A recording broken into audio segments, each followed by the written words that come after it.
क्या आप जानते हैं कि भारत की समुद्र शक्ति को मजबूत करने वाली एक ऐसी परियोजना जिसने भारतीय नौसेना को आधुनिक पारंपरिक पनडुब्बियों के लिए एक नई कैपेसिटी दी है?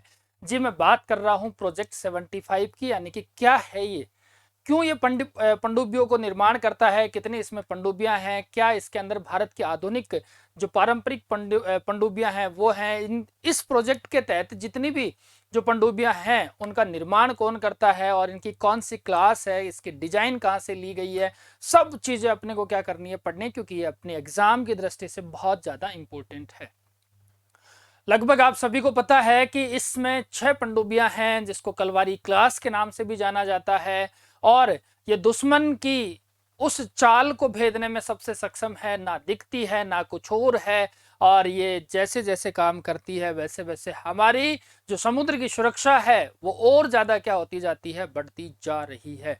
तो आइए जानते हैं कि क्या है प्रोजेक्ट 75 और उन 75 प्रोजेक्ट्स के लिए क्या है। ये जो कलवारी कैटेगरी की अगर अपन बात करें, है ना, उस कलवारी श्रेणी में कौन कौन से प्रोजेक्ट 75 में 6 वो पनडुब्बियां हैं जो अपनी एग्जाम में क्या कर सकती हैं, पूछी जा सकती हैं। इसके ऊपर अपन क्या करने वाले हैं, डिस्कस करने वाले हैं। तो आइए जानते हैं कि चर्चा में क्यों है, क्योंकि अपना स्टार्टिंग पॉइंट हमेशा से यही रहता है कि पॉइंट चर्चा में क्यों है। तो आप जानते हैं कि 75 के अंतर्गत भारतीय नेवी के लिए आधुनिक पनडुब्बियों का निर्माण किया गया है, और यही परियोजना है जो भारत की पनडुब्बी निर्माण कैपेसिटी को क्या करती है, मजबूत करती है। क्योंकि इसके अंदर कितनी, तो 6, इसके अंदर कितनी, 6 कलवरी जो श्रेणी है उस श्रेणी की पनडुब्बियों का क्या किया जाता है, विकास यानी कि विकसित किया गया है।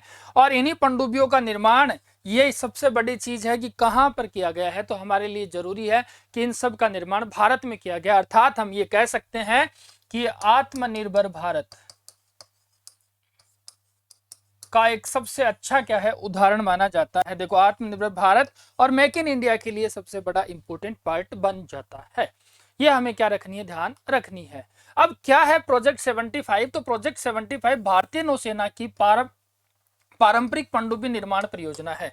आपसे छोटा सा सवाल पूछा जा सकता है कि क्या है, तो आप क्या कहेंगे कि पारंपरिक पनडुब्बी निर्माण परियोजना है जिसके तहत डीजल इलेक्ट्रिक अटैक सबमरीन बनाई जाती हैं। ये लाइन आपको याद क्या करनी है कि इसके तहत प्रोजेक्ट 75 एक ऐसा पारंपरिक पनडुब्बी निर्माण परियोजना है जिसके तहत डीजल इलेक्ट्रिक अटैक सबमरीन बनाई गई है, जो कि 6 पनडुब्बियों का निर्माण करेगा, और इन पनडुब्बियों को कलवरी श्रेणी में रखा जाएगा। कौन सी श्रेणी में रखा जाएगा, कलवरी श्रेणी में रखा जाएगा, जिसका निर्माण, यानी कि इसका निर्माण कहाँ हो रहा है, तो एमडीएल द्वारा किया जा रहा है। किसके द्वारा किया जा रहा है, एमडीएल मझगांव अगर जो है उसके द्वारा किया जा रहा है। ये आपको ध्यान पूरी तरीके से रखना है, क्योंकि इस परियोजना की आवश्यकता इसलिए पड़ती है कि भारत की पारंपरिक अगर जो पनडुब्बी क्षमता है वो और कैसे आधुनिक बने, पुरानी पनडुब्बियों को कैसे बदला जाए, समुद्र की जो सिक्योरिटी है, सुरक्षा है, उसको कैसे मजबूत करें, और तो और जो हिंद महासागर है उस हिंद महासागर के क्षेत्र की निगरानी को कैसे बढ़ाया जाए, जिससे स्वदेशी पनडुब्बी का जो निर्माण है, उसकी कैपेसिटी है, उसको क्या करना, और कैपेसिटी करके और ज्यादा कैसे बढ़ाया जा सकता है, इस पर सबसे ज्यादा क्या रखना है, फोकस रखना है। इसके उद्देश्य क्या है, तो इसके उद्देश्य सबसे पहले तो आधुनिक पनडुब्बियों को बनाना, क्योंकि आज जो मॉडर्नाइजेशन हो रहा है उस मॉडर्नाइजेशन में जो कन्वेंशनल सबमरीन है वो कैसे उपलब्ध करवाई जा सकती है, ये सबसे बड़ा चैलेंज है। दूसरी चीज है कि समुद्री सुरक्षा, तो क्योंकि समुद्र के क्षेत्रों में निगरानी और उसकी सुरक्षा की कैपेसिटी को बढ़ाना, जिससे हमारे देश में ही अगर ये बनती है तो हमारे स्वदेशी विनिर्माण का भी क्या होता है, फायदा होता है। और अगर साथ ही इन चीजों में देखा जाए कि जो टेक्निक है, वो तकनीक क्या होगी, उन्नत तरीके की होगी। कौन सी, उन्नत तरीके की तकनीक होगी, जिससे भारत क्या, ऐसा मानो कि अब किसी दूसरे पर निर्भर नहीं है, क्योंकि विदेशी चीजों पर निर्भरता को क्या करना है, कम करना भारत का प्रोजेक्ट 75 का सबसे बड़ा उद्देश्य है। इसमें टोटल अगर देखा जाए तो 6 प्रकार की पनडुब्बियां हैं। आईएनएस कलवरी, आईएनएस खंडारी, आईएनएस करनच, आईएनएस वेला, वागिरी, और लास्ट में है वागसिरी। ये इनके पेटेंट नंबर भी आपको याद रखना, 21, 22, 23, 24, 25, 26 है। ये आपके लिए बहुत अच्छा एक सवाल, इंपॉर्टेंट सवाल बन सकता है।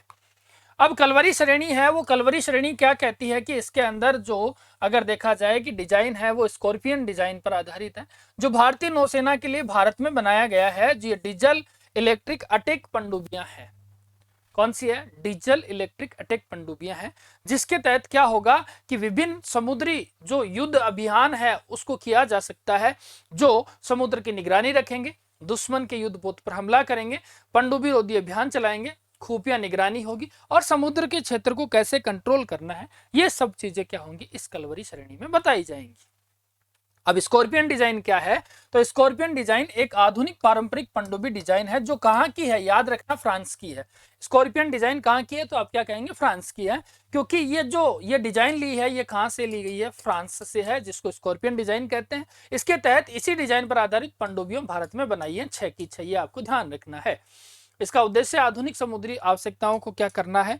तो पूरा करना है, क्योंकि स्कॉर्पियन डिजाइन कलवरी भारतीय नौसेना की श्रेणी से है। और कहां से ली गई है? तो आप क्या कहेंगे कि सर ये फ्रांस से ली गई है।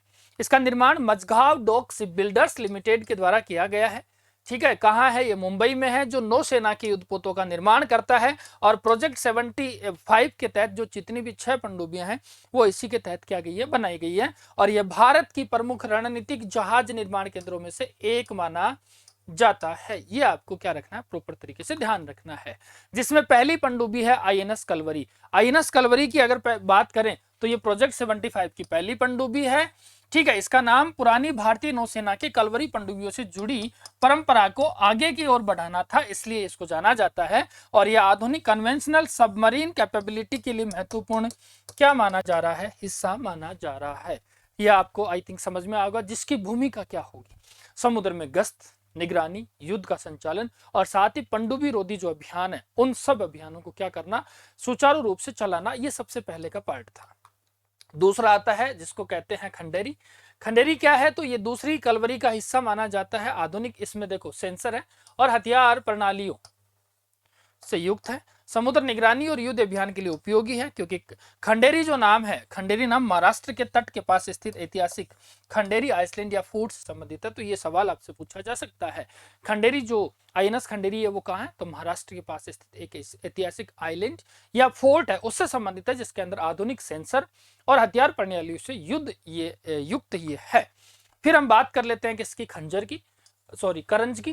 करंज की बात करते हैं तो ये आधुनिक कन्वेंशनल सबमरीन है, जो भारतीय समुद्र की युद्ध क्षमता को और ज्यादा मजबूत करती हैं। इसको निगरानी यानी कि दूरबीन की सहायता से समुद्री गश्त अच्छी खासी है और दुश्मन के जहाजों की पहचान है, तथा रणनीति में समुद्री अभियान में क्या करती है? सहायता करती है। ये आपको पूरी तरीके से क्या होना चाहिए? पता होना चाहिए। फिर आईएनएस वेला। वेला चौथी पनडुब्बी है, आपको ये सीक्वेंस याद रखना है। ये कलवरी स्कॉर्पियन श्रेणी का हिस्सा है, आधुनिक तकनीक है। पुरानी आईएनएस वेला और नई आईएनएस वेला में अंतर है, क्योंकि ये फॉक्सट्रोट क्लास की थी, ये स्कॉर्पियन क्लास की है। ये सवाल आपको क्वेश्चन में कई बार आपको क्या कर सकता है? भ्रम पैदा कर सकता है। तो आपको ध्यान क्या रखना है? आईएनएस वेला जो पुरानी थी वो कौन सी थी? तो फॉक्सट्रोट क्लास की थी, और नई वेला है वो स्कॉर्पियन या कलवरी क्लास की है। अब हम बात करते हैं आईएनएस वागीर की। वागीर 5वीं है, जो आधुनिक डीजल इलेक्ट्रिक आक्रमणकारी पनडुब्बी है। इंपॉर्टेंट लगा लेना, 4 नहीं है, 5वीं डीजल अटैक आक्रमणकारी है, जो नौसेना को अंडर वाटर वॉरफेयर की क्षमता को मजबूत करता है। यानी कि समुद्र के अंदर आपकी सिक्योरिटी कैसे मजबूत हो इसको बताता है। समुद्र के अंदर लंबे समय तक संचालन, गुप्त रूप से निगरानी, जहाजों की पहचान और युद्ध की स्थिति में इसका क्या हो सकता है? उपयोग किया जा सकता है। और सबसे लास्ट और आखिरी है जिसका नाम है वागश्री। वागश्री छठी और अंतिम है, याद रखना। और ये पूरा श्रृंखला पूरा होने की दिशा में महत्वपूर्ण एक उपलब्धि मानी जाती है कि प्रोजेक्ट 75 में ये जो 6 पनडुब्बियां थी, ये 6 पनडुब्बियां क्या हुई हैं? इसमें पूरी हुई हैं। अब जब ये पनडुब्बियां प्रमुख रूप से इनकी युद्ध की कैपेबिलिटी क्या होती है? कॉम्बैक्ट कैपेबिलिटी क्या होती है? तो दुश्मन के युद्धपोत के विरुद्ध ये कार्यवाही करती है। अगर कोई भारत की नहीं है, दुश्मन की कोई पनडुब्बी है, उसको ये पहचान लेती है। जो समुद्र की निगरानी, खुफिया जानकारियों को एकत्रित करना, समुद्र में गुप्त संचालन करना और रणनीतिक समुद्री अभियान को सुचारू रूप से चलाने का कार्य ये क्या करती हैं। अब इसमें जो वेपन सिस्टम है कलवारी श्रेणी में, वो क्या है कि टारपेडो। ठीक है, टॉर्पेडो का मतलब क्या है कि समुद्र के अंदर ऐसी एक कोई छुपी हुई चीज है जो दिखाई नहीं देती है। एंटीशिप मिसाइल है, यहां से मिसाइलों को भी क्या किया जा सकता है, छोड़ा जा सकता है, जिसमें नौसैनिक माइंस भी हैं नीचे जो पड़े हैं, पता ही नहीं चलता। और अंडर वाटर वेपन इतने रहते हैं कि ध्यान नहीं रखा जा सकता कि दुश्मन के जहाज इसको क्या कर सकता है, इसके माध्यम से जो प्रभावी रूप से जो पनडुब्बियां हैं उनको अटैक कर सकता है, पहचान सकता है, ताकि दुश्मन के छक्के छुड़ाए जा सकते हैं। इसकी स्टील्थ जो टेक्नोलॉजी है वो क्या है, शोर कम करती है, बेहतर ध्वनि नियंत्रण है, समुद्र के अंदर ऐसा गुप्त संचालन है किसी को पता ही नहीं चलता, आधुनिक सेंसर इसमें लगे हुए हैं, और दुश्मन की निगरानी से बचने के लिए इसकी कैपेसिटी को ध्यान में रखा गया है। अर्थात ऐसी कलवरी श्रेणी है जो कि समुद्र में लगभग दिखाई नहीं देती है, थोड़ी बहुत कोई दिखाई देती होगी कि कहाँ ये है, तो दुश्मन को ये चकमा देने वाली क्या है, एक प्रोजेक्ट के तहत ये काम आती है। अब इसमें एयर डिपेंडेंट propulsion क्या है, तो याद रखना AIP तकनीक पानी में, जो पानी के अंदर लंबे समय तक रहने में ये क्या करती है, सहायता करती है। जो क्या करती है, पारंपरिक डीजल इलेक्ट्रिक पनडुब्बियों को बैटरी चार्ज करने के लिए समय समय पर सतह के करीब आना पड़ता है, और इसमें जो आवश्यकता है वो क्या कर सकता है कि कम कर सकती है, क्योंकि जो पनडुब्बी की स्टील्थ है वो अंडर वाटर को इंश्योर करती है। जैसे जैसे अगर पानी के अंदर रहेगी लंबे समय तक, इसका मतलब है कि उसको किसी भी प्रकार का कोई भी क्या नहीं है, प्रपल्सन की डिपेंडेंसी की आवश्यकता नहीं है, ये ध्यान है।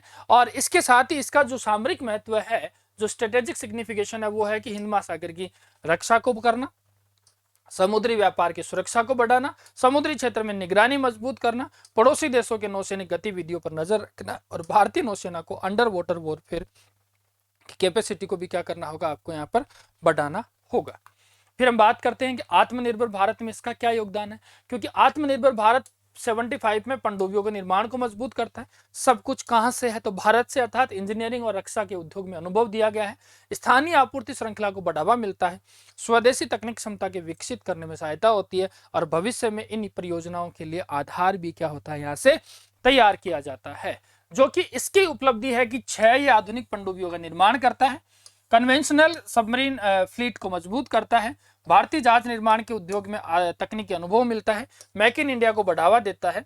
भविष्य में जो सबमरीन प्रोजेक्ट्स के लिए आधार बेस एक बन चुका है कि कोई भी आगे सबमरीन बनानी होगी तो 75 को ध्यान में रखा जाता है, और इसी के लिए आपने देखा होगा 75 1B रन है।